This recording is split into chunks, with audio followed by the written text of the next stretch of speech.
Welcome to Technotopia, a podcast about a better future. I'm John Biggs. Today on the show we have Richard Florida. He's an author and thinker, and we're going to be talking about the way cities are changing. This is Technotopia.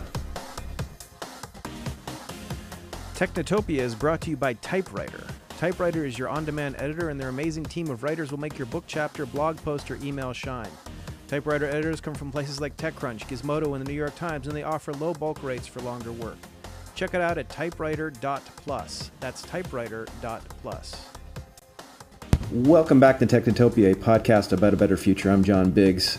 Today on the show I have Richard Florida. He's the author of The New Urban Crisis, How Our Cities Are Increasing Inequality, Deepening Segregation, and Failing the Middle Class, and What We Can Do About It. And he's also a university professor and the directors of cities at the Martin Prosperity Institute at the University of Toronto's Rotman School of Management and distinguished fellow at NYU's Schack Institute of Real Estate. You're also an editor-at-large at Atlantic City Lab, and you are probably one of the cooler people that I get to talk to on this thing. So thank you for joining me, Richard. That's very kind. Thank you. Thank you for having me. Yeah. So you've always been a favorite of mine for the past. You've been writing on this specific thing for a little over a decade, right? Yeah, well, I've been actually Rise of the Creative Class. My first main book on cities per se came out in 2002. But you know, I've been a professor, believe it or not. This sounds amazing to me, since 1984. Wow. And wrote a series of books on economic competitiveness in the early 90s. But it was really in the early 2000s that I began to focus. You know, more. I'm an urban planner by training, but began to focus my writing more specifically on cities.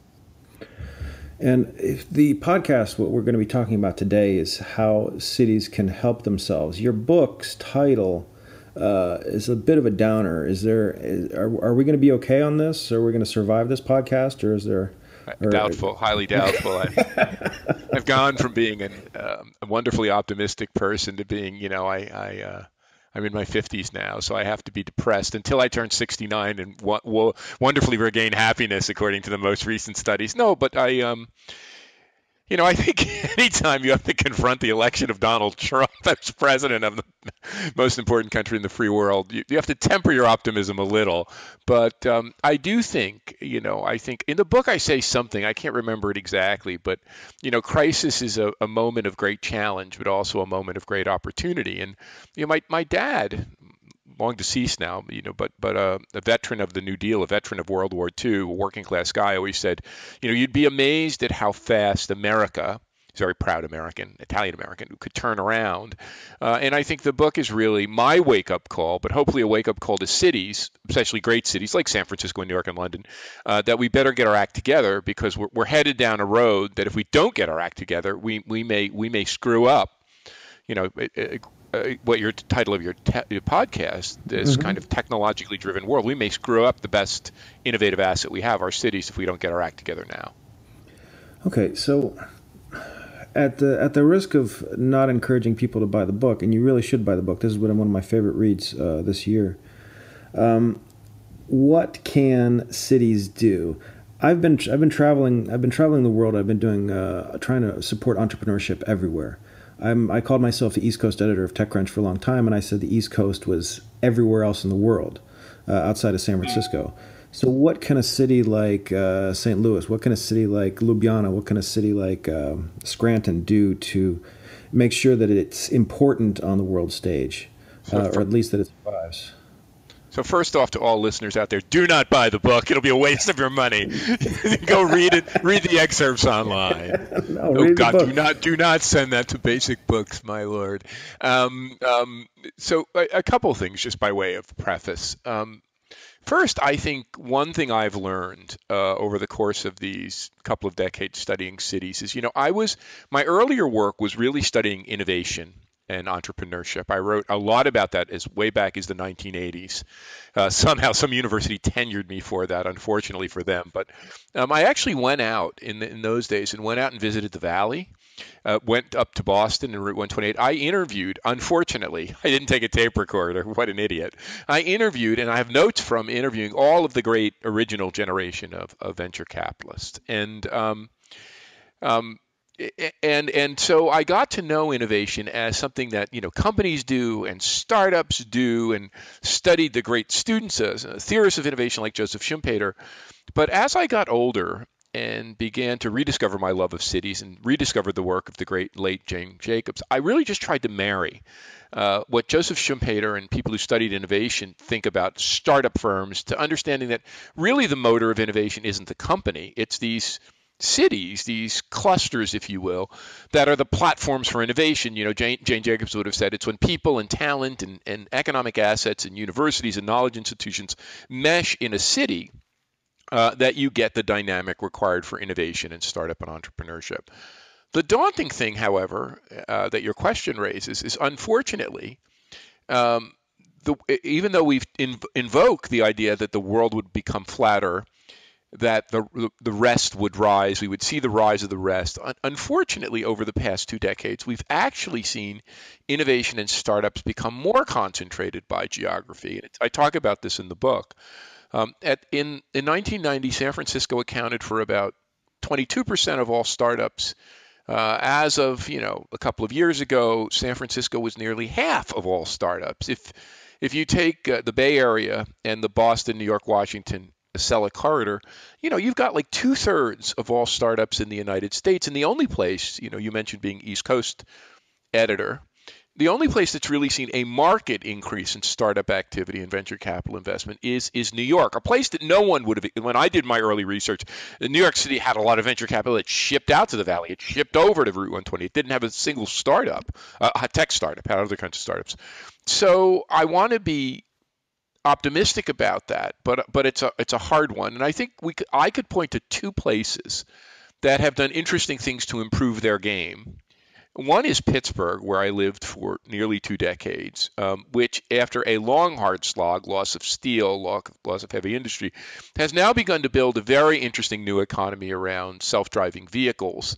And the other place, which is less a startup economy but very interesting, is Nashville, which actually has built a very interesting economy around music, musical innovation, new musical forms, attracting interesting bands, not just in country, but in rock, around musicianship. So I think the real thing for places that are outside of the spikes that I like to call them, these big clusters, is you've got to pick something really unique. You can't just try to be the next Silicon Anywhere. You've got to really focus on something different that no one else does, and you've got to really kill it. You've really got to be great at it.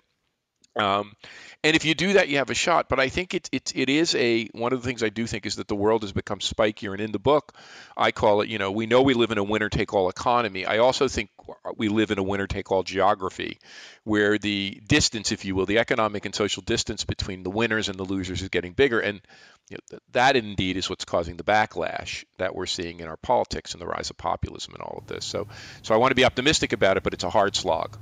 Okay.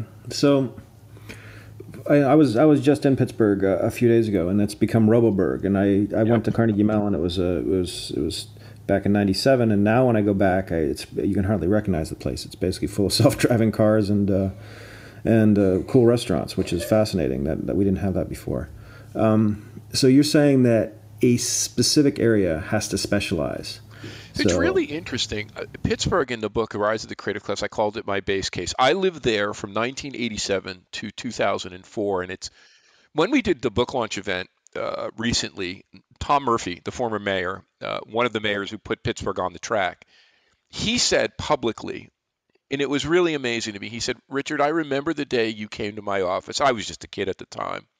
Tom was a very young man. He said, "You told us that universities and knowledge institutions were important for innovation and economic development. We laughed you out of the office. We just thought you were from the moon." So I think it was a long process of understanding from myself, from other people, from talented people, that it was no longer just going to be stadiums and convention centers and old line industries and downtown retail. It really was a fight, and I have the bruises to prove it. It really was a fight. People didn't want to believe this. They thought Carnegie Mellon was a place nerdy people went. And over time, though, that fight people came around if you're persistent. If you say, I happen to teach at the best, I believe this. I think Carnegie Mellon is the best technical university in the world. Pound for pound, MIT and Stanford are larger, but pound for pound, the people I met there were off the chart brilliant. Look at me, wow. And so, I think the fight was fought. And for many years, Carnegie Mellon, the Robo-Berg was ignored, Even I, with all of my prescience, when I would see the robotic tanks driving around in the driveway, I'd be like, what lunatic could think that's going to be a market, a robotic tank? But I think that's the wonderful thing about having a great university. You never know. I could have never predicted. I remember the first time Raj Reddy told me, Richard, we're going to have an environment in which computing power is going to be there anytime, any place, anywhere. I'm now typing then on my 286 IBM machine going, he's completely lunatic. But I think a great university with great visionaries provides that. And ultimately, it was that ability of Carnegie Mellon to do very out-of-the-box things that laid the seeds. And then, of course, Pittsburgh has this amazing environment, this industrial history, these warehouse buildings, these old factory buildings, spectacular neighborhoods, turn-of-the-century neighborhoods, hills, magnificent parks, and finally, it's affordable. So these young chefs and young people can, you're not going to be a young chef in New York unless mom and dad bankroll your operation. So they could migrate to Pittsburgh, and it's become really a place that is turning itself around, and it finally has elected a spectacular mayor. I mean, Bill Peduto is so incredibly brilliant, guy I've known for nearly 20 years. So I think it really becomes a model of how to do it. But the point is that for listeners, it really took a generation. It is a generational. This is not overnight success. This is a generation of hard work and fighting and pushing and pulling, and ultimately everybody wants the best thing for their city. But I think in this case, Pittsburgh really has turned the corner big time. So let's go down I-70. What does Wheeling do? Well, I mean, my view on this, and I talk about this in the book, is that even Pittsburgh, never mind Wheeling, one way to build on their strengths is to connect them better with transit and faster rail.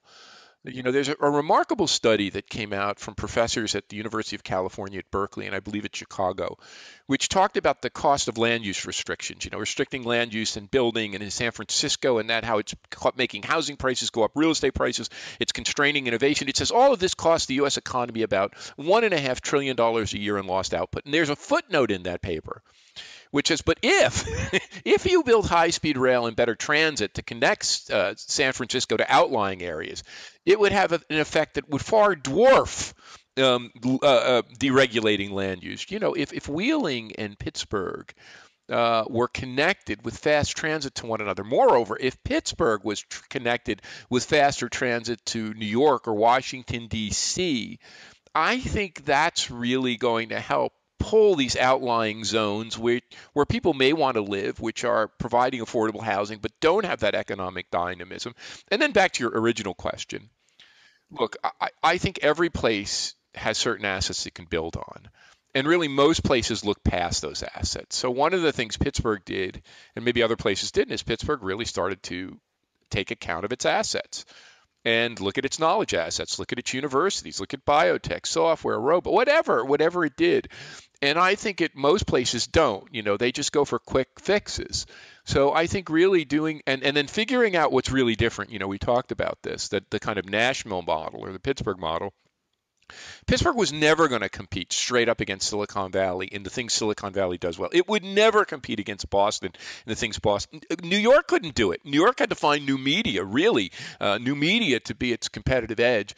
I mean, Pittsburgh stumbled into self-driving vehicles where they had real super expertise. And I think that's what it really takes, just figuring out the things you do really well. And investing in them and making yourself a magnet for both knowledge institutions and talent and people, who will come. They will come to a place that's really good at something. At the risk of belaboring the point, what does a city like who defines what that focus of research is? Is it the university? Is it the mayor? Is it a small organization of folks who think this is the thing that has legs versus everything else? So that's a super question. I just want to backtrack 1 second and say, this really isn't rocket science. The people who built the Boston thing and who built Silicon Valley understood this. It was one guy, Frederick Terman, the great dean who was at MIT, and then decided he would go to Stanford when it was a backwater. Before there, Hewlett and Packard were his students, and he said, you have to build steeples of excellence. And if you build a steeple of excellence, now think about this. Boston was a declining textile and boot and shoe town with burned out factories around MIT at the time. Stanford was a bunch of orchards. There was nothing going on there.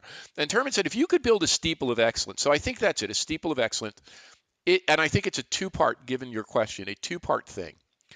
On the one hand, I think you want at the level of research or innovation or exploration to take as many bets as possible because you don't know what's going to hit. So a great university, a Carnegie Mellon, a Stanford, we could go on, many of them, you just want people doing crazy things. And you don't want to say, let's focus on here or that. When I went to Carnegie Mellon, Dick Cyert was the president and Angel Jordan was the provost, and they said something remarkable. We just support smart people, and other universities may have 30 people working in a field. We might put 2 or 3 people together, and they can outproduce. And we don't care. We'll invent a new field. We'll take an industrial engineer and a computer science, or Richard, an urbanist like you, and pair that person with somebody in technology, and something cool will come of it. I mean, Herb Simon, who was a genius and Dick Cyert's partner, in understanding that you really made advances at where disciplines cross. So you make a zillion bets. But I think once a bet starts to pay off, that it's a simple venture capital model, as you know better than me. Once a bet starts to pay off, that's when you focus on it, and then I think it's when you need university support, you need financial support, you need support for the mayor, the Chamber of Commerce or its equivalent. You need space to be mobilized.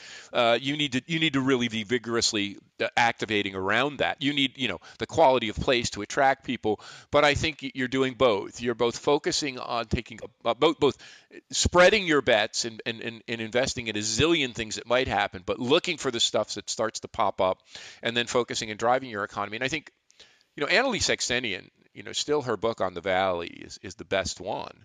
And what she said was the Valley is so interesting. And now I would say the Bay Area. I'd actually make a coda on this, the Bay Area broadly, because San Francisco is actually the more interesting place right now than the Valley proper.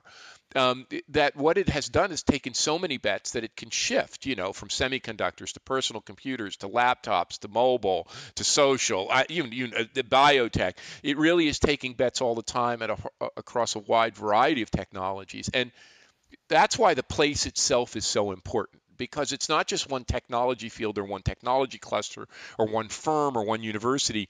It's this big, stewing broth of a place of innovative and creative people that ultimately enable you to grow and as certain things come up and certain things come down, to progress, across the years and the decades. So the steeple of excellence. So I guess the question of that, this is all beautiful stuff. It was the Homebrew Computer Club Steeple of Excellence is an accelerator in St. Louis. That Steeple of Excellence, is that sufficient to create that sort of growth? I'd rather have the Homebrew Computer Club, if you ask me. I mean, I think the Homebrew Computer Club is like Jane Jacobs on steroids. When she's talking about a city, that's like Motown in music, or that's like the San Francisco music scene in the 60s. It is that group of young, iconoclastic, and not young, whatever, I'm using this in iconoclastic talent that says, we are going to change the world, and we are going to find a niche in this place and do it. I think, the accelerator model, when it works and adds, particularly management talent and scarce resources in that respect, can help. But it's really the Homebrew Computer Club. It's really, and I used to you tell this story all the time in Rise of the Creative Class, about Pittsburgh versus the Valley. And, here were Jobs and Wozniak with hair down to their butt, ripped blue jeans, riding around, in their van, going and trying to shop their idea of a personal computer. And I interviewed Don Valentine. This must have been in about 1984, 1985. And I had no idea what I was asking him at the time because I hadn't come to this. I was young.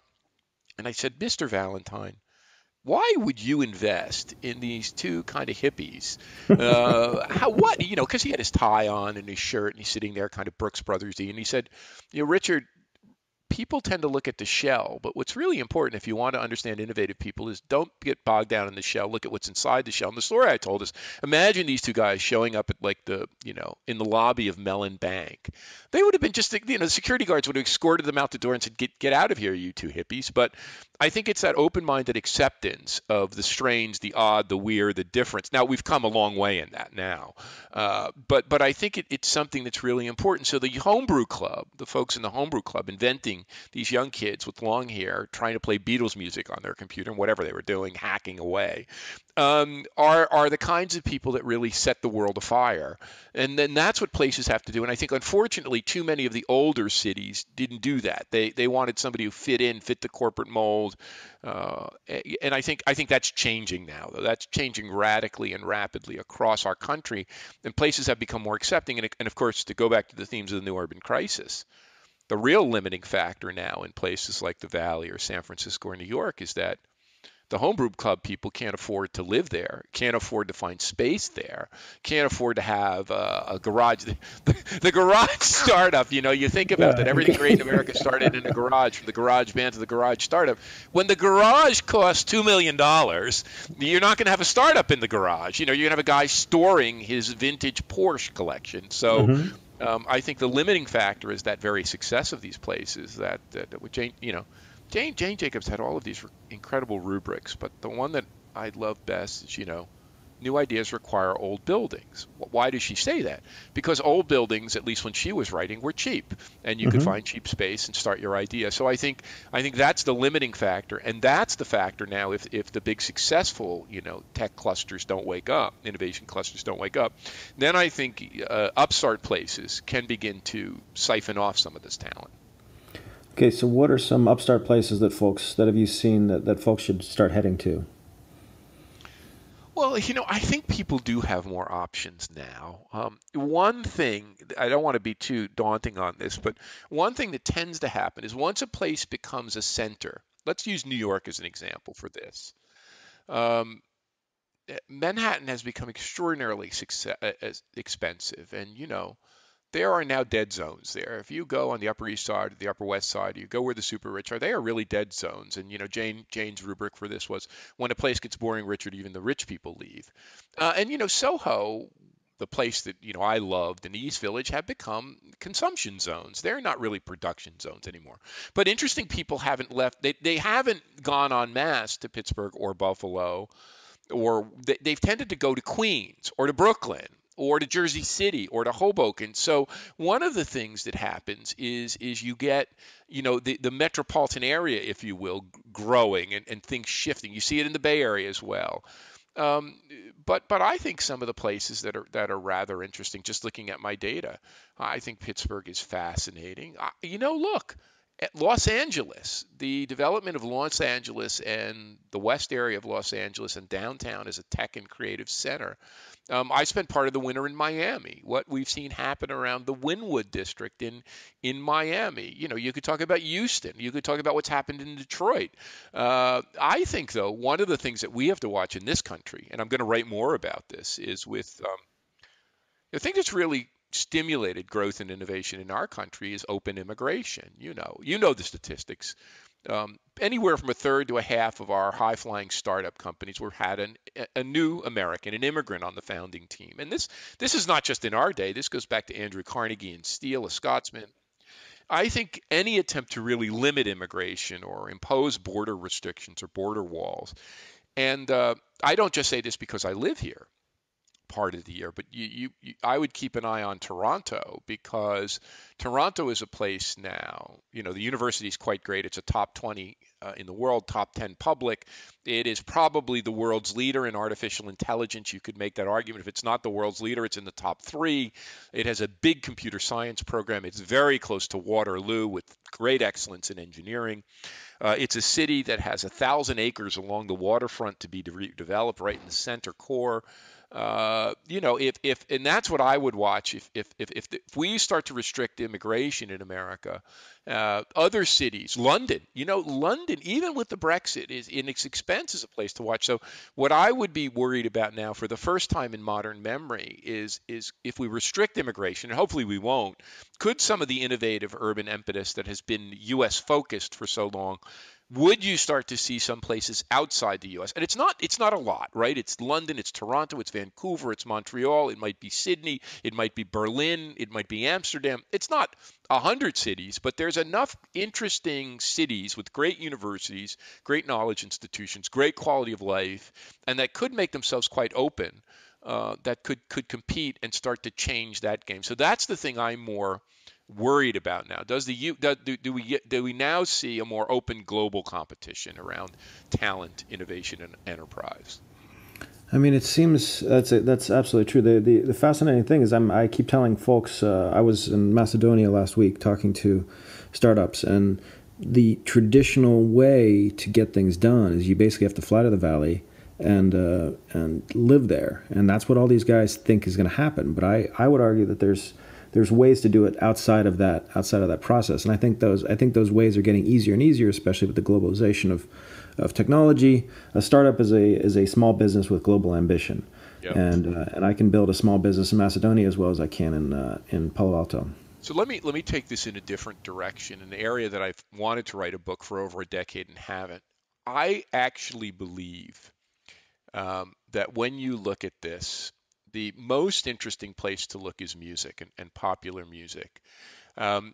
I think that music is in many ways a model, a way to look, a focus of that analytic, that you could look at popular music and what happens there in terms of digitization, in terms of global markets, in terms of startup. And then what happens in music tends to migrate, and technology, high technology is next. And let me give you two examples. One I mentioned is Nashville. How Nashville, which was an outlier, kind of hillbilly music, how Nashville very strategically, as a community with a great mayor named Carl Dean, another great mayor now, Megan Barry, said, look, we can take this music thing because we have excellent studios and excellent radio stations, and we have excellent musicians, and we can scale around it. So yes, it's going to be hard to compete against the best of the best, New York, Los Angeles, London. But they did it. They've now, in terms of growth in the music industry, accounted for most of it. Now LA and New York still have more of it in London, but Nashville is a real player. The other thing I would look at is Toronto. And, I tell Americans this all the time. Not just they may know Justin Bieber's from Canada, but who cares?